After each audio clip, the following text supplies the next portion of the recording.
This afternoon, you're going to hear stories told to you by two of my fellow guides, and these stories go beyond the historic events of September 11th that we all know well, the events that touched and changed all of our lives, and instead they explore the personal costs of that day. So next to me are Julie Roth and Fred Sager. Fred is a volunteer firefighter on Long Island. He arrived at the Trade Center on September the 12th and worked here on and off until May of 2002, which is when the recovery ended and all the debris was removed. Julie's husband, Brian D. Sweeney, and I make a point of the D because another Brian Sweeney died on that day as well. So her husband, Brian D. Sweeney, was a passenger on hijacked Flight 175. That was the second plane, the one that strikes the South Tower here. Julie has since remarried, and she now lives in Massachusetts, where she came in from, and she lives there with her family. We're going to begin with Fred's story first. So I'm just going to briefly set the scene for you before Fred tells his story. Fred knew about 20 of the firefighters who were killed on September 11th. When he arrived at the Trade Center the day after the attacks, he had a clear mission, and that was to find his friends still buried beneath the rubble. Fred. Thank you. Good afternoon. How are you? As Judith mentioned, I am a volunteer firefighter. New York City, like most large cities in the United States, are covered by paid departments. But the majority of the United States is actually volunteer. Every small town in the United States is a volunteer fire service. I'm from Nassau County, just outside of Queens, in the town of Great Neck, and then Suffolk County, and then New Jersey, and Westchester. A lot of them, most of them are volunteer fire departments. So what brought somebody like me, people like me, to the site? The event in and of itself was pretty catastrophic for obvious reasons, but it had a large impact on the FDNY, not only at the Trade Center, but if you think about the fact that they lost 343 firefighters, a lot of their hierarchy, their superior people, the people in the command structure, was devastated. And they had all those other firehouses to man in the 5 boroughs. So we were brought in to supplement those firehouses and to come down and help with the rescue effort. A lot of guys came September 11th, I came September 12th. And it would take me hours and hours to explain to you what I saw, what I witnessed, and I can't do that, so I have to sum it up pretty quickly. So I will tell you that when I got here September 12th, the West Side Highway out here, there were 2 bridges that went across the West Side Highway, South Bridge and North Bridge. The North Bridge collapsed, the South Tower collapsed the North Bridge, which cut off all of the northern access to the site. So when you came down to the site, all you saw was the North Bridge. You had to come around the World Financial Center and then make a left at the south side where the South Bridge still is. And I made that left and turned, and it was 23 acres of debris. And I tell people all the time, it's like going to a sporting event that you've watched on TV for years and years, and then you finally go see it in person. It's never the same as when you see it on television. You either consider it larger or smaller, but it's never the same. This was much, much larger than we were seeing on the news. Don't forget, there was no air traffic allowed at all whatsoever, so you don't have that classic Eyewitness News 7 helicopter showing us the overhead shots. We didn't have any of that. So you had small little snippets of information from the media. So we were seeing small little shots. And a lot of them were not allowed on the site at all. So a lot of that was exterior shots. So I was seeing it for the first time. And it was unbelievable because on the site you had 16 and a half, 17 acres. You had 3 or 4 office buildings, 6, 7 stories, a 22-story hotel, and 2 towers, 110 stories, 1,450 feet, 1 square acre. The towers collapsed in 10 seconds. So 110 stories, that's 10 and a half to 11 floors per second. And it's a pancake collapse, bang, bang, bang, bang, bang, like that. And when that comes down, it's pulverizing everything inside of the building. So that big gray cloud we've come to know, we've seen 1,000 times, that's the building itself. That gray cloud is the concrete that the building was made out of. Everything in the office, anything that's in that space, when it gets crushed, is gone. So the office contents, the people in there, everything in there is being pulverized and blown out the windows and coming down into the street in 10 seconds. So when I turned, all of that was gone. The highest point on the entire site was 7 stories tall. So 110-story buildings collapsed into the street, and the highest point was 70 feet. So first thing that I noticed. So we turn, we walk. There was no command structure in place per se, because it was still organized chaos. I like to call it organized chaos, where there was no command structure where you checked in, got an assignment, and went out. You just kind of walked onto the pile and started working, so which is what we did. So you pick a spot, you would start digging, and immediately this talcum-like powder would puff up in your face. and in 20 minutes, half an hour, your whole face is gray. And it gets in your eyes, it's caustic, it has lye and lime in it, so your face immediately starts, your eyes start to tear, and now you're literally crying, not from sadness, but your eyes are irritated, and it's going to be like that all day long. They're just red, and it's running, running, running. It gets in your mouth, gets in your nose, in your ears, it's getting on your skin gets all dried out. People ask me every time I do a tour, did you wear a mask? I wore a mask for about 20 minutes, half an hour. I'm wearing the mask, and the dust gets up in it, I'm sweating profusely. The sweat's mixing with the dust, turns into like a little clumpy sand. It rolled into the mask, and now I'm chewing it. So mask came off, thrown it to the side.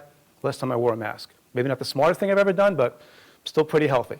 So we're digging. Let me fast forward to Friday, the first story that I want to relate to you.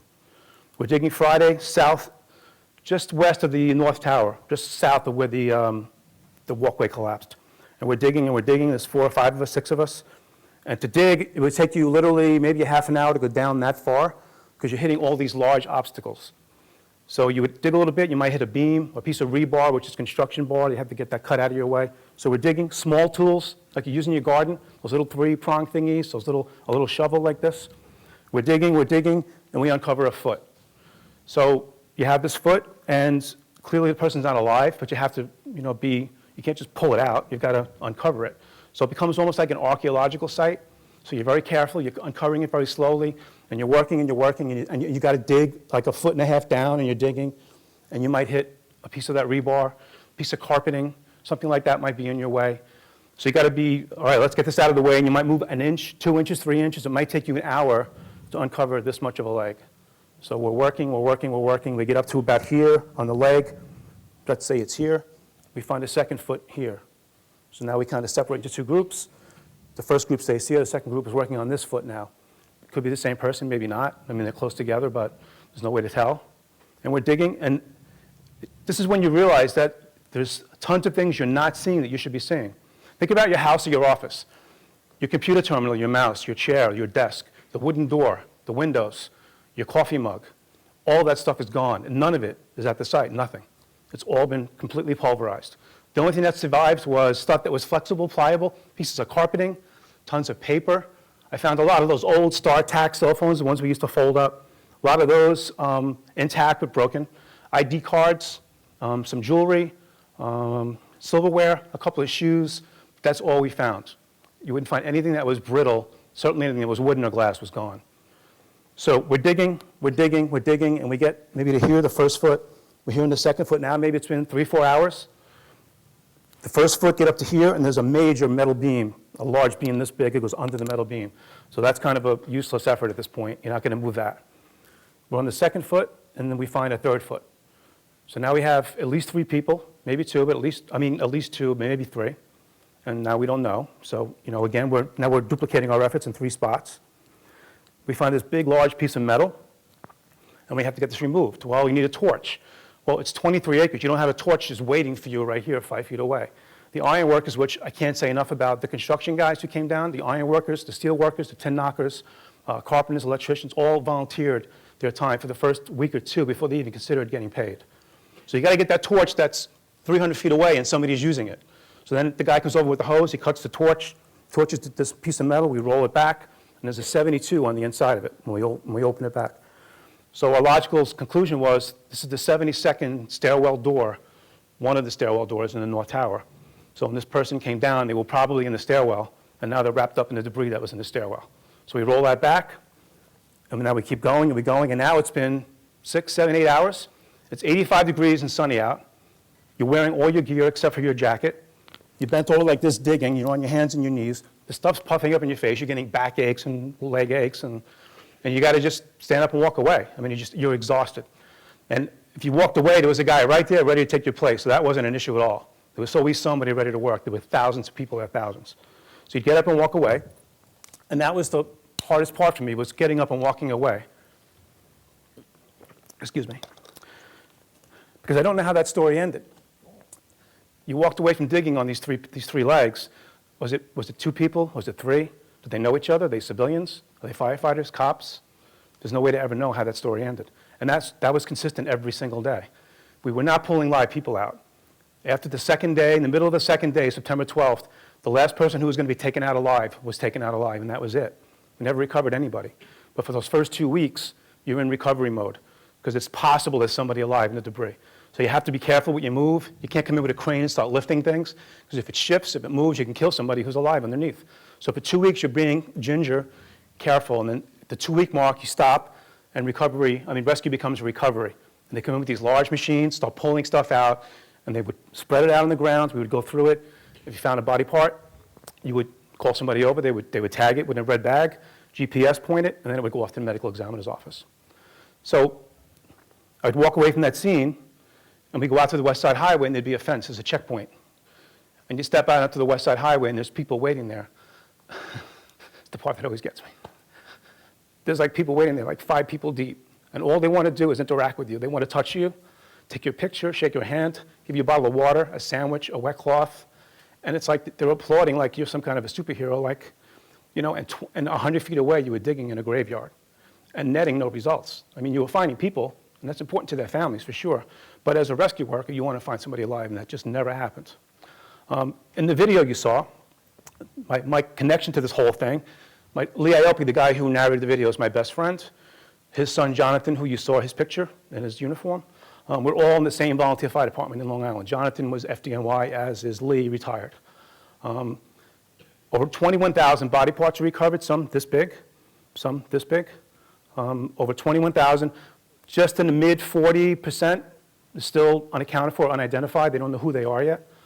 But of all those body parts, only 174 whole bodies were found out of 2,459. Only 174. We found Jonathan's body December 11th at the base of the South Tower, a whole body. So we'd had a memorial service in November or October, and now in December we had a funeral. And his family is lucky, as not many families got to have that funeral. You know, it's a memorial service, and then that's it. It's done. It's finished. Over. You know, you just never find anything. So I have to go. Thank you very much. Any questions? We'll be outside. Thank you.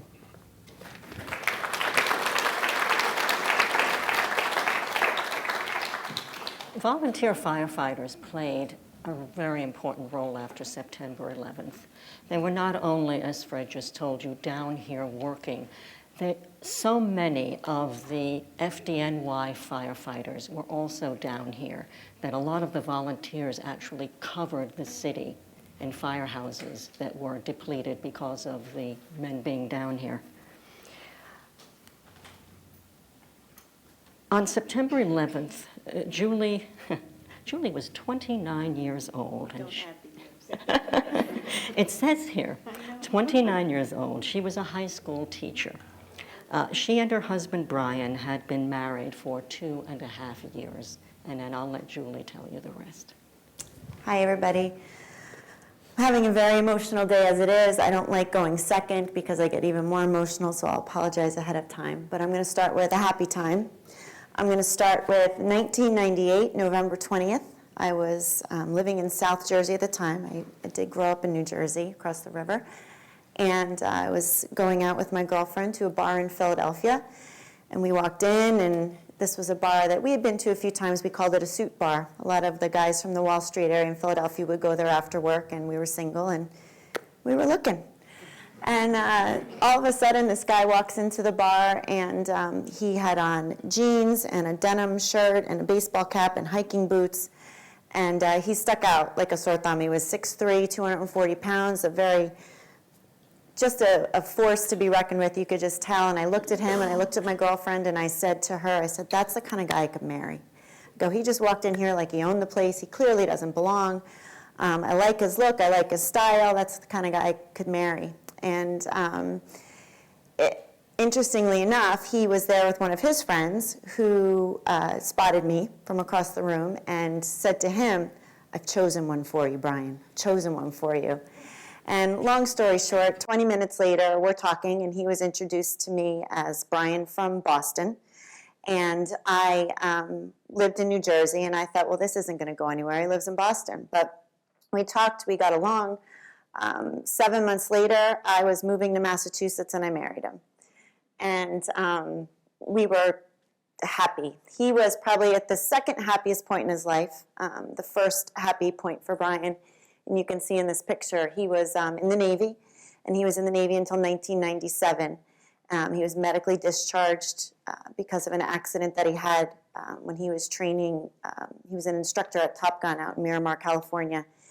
And he actually became partially paralyzed and landed his F-14 that way and never could fly again. So he left the Navy, took a job that allowed him to work out of his home. And when that happened in 2001, February of 2001, we decided we're moving to Cape Cod. We're going to live in a place we want a vacation. And this is how we're going to, spend our golden years at 29. I was talking about golden years, but... So we moved to Cape Cod, and his job basically took him away once a month. He flew out, hands down, every Monday. He flew to LA. He came home every Friday. And the other 3 weeks of the month, he was home in a place that he loved and he just wanted to be at, and he was extremely happy about moving to Cape Cod. On the morning of September 11th, I was a high school teacher.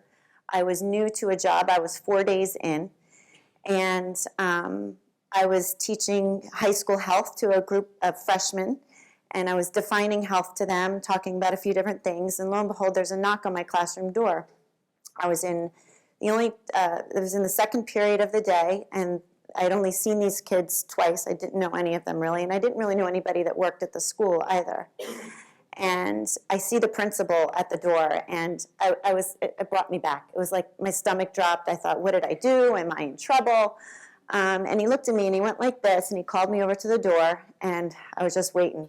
What did I do wrong? And he looks, and he says, you have a telephone call. He goes, come to my office, and I'll let you take it. And I said, okay. And again, no idea what's going on in the world. Nobody did in the school system. And I pick up the phone in his office. Again, very odd being in the principal's office on his telephone. But I pick up the phone, and it's my mother-in-law. It's Brian's mother. And she says very clearly, we have a situation. And I said, okay, what's going on? And she said, do you know what flight Brian was on today? And I said, no, Louise, what's going on? You're scaring me. And she said, well, she's like, Brian's on a hijacked airplane. And I remember just, very quickly going to myself, what does that mean? So I literally just said, what? And she said, he's on a hijacked airplane.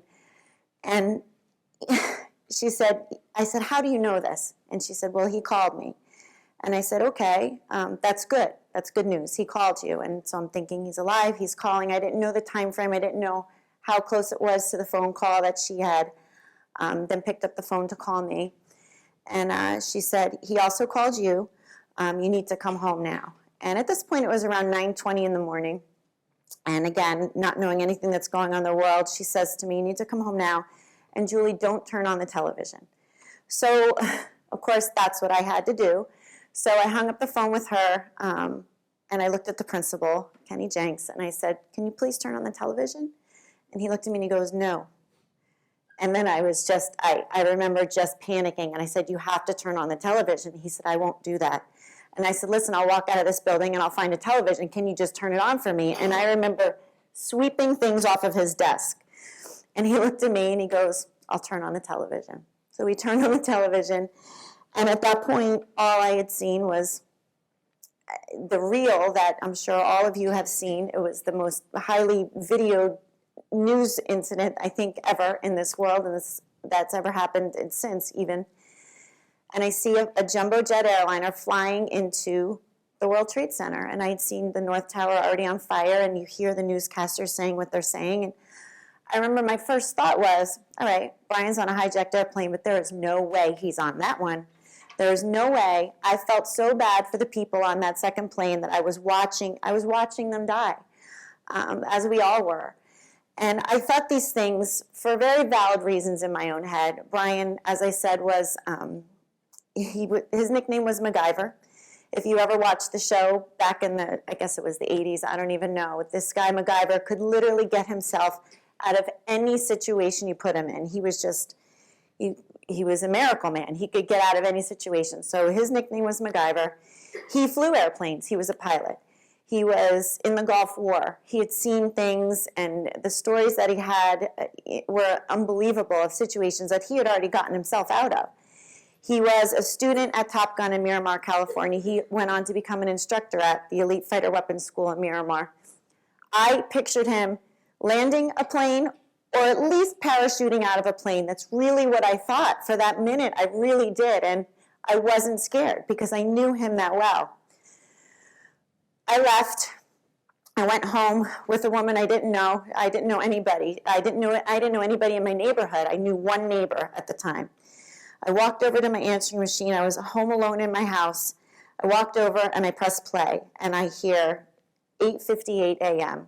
Time stamped at 8:58. His plane crashed at 9:03. He left me a message.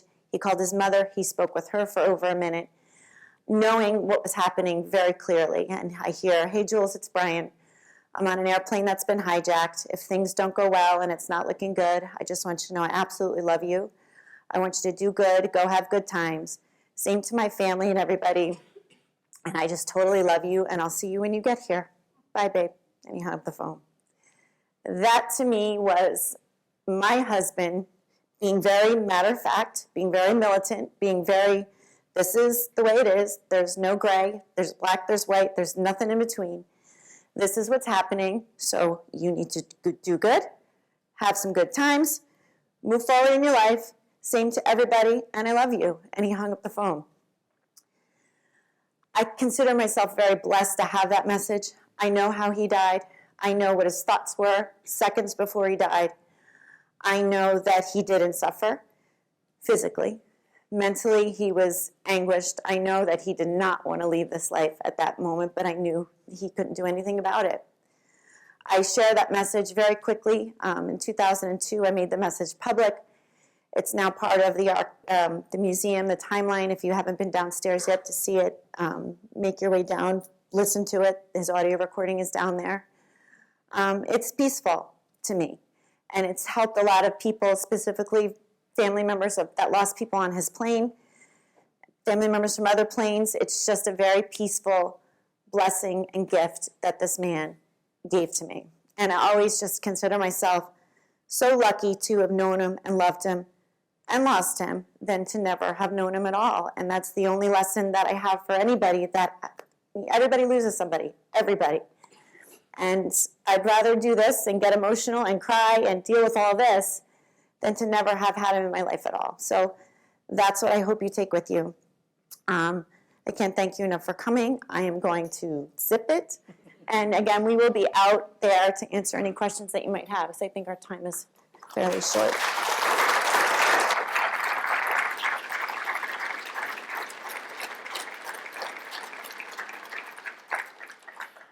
We do have to wrap it up. I just want to tell you that Brian was one of 56 people on Flight 175, and one of the other passengers was the youngest person to die on September 11th. Christine Lee Hansen was 2 years old. So we will be outside. I want to thank you all. I want to thank both of you, and feel free to come and talk to us.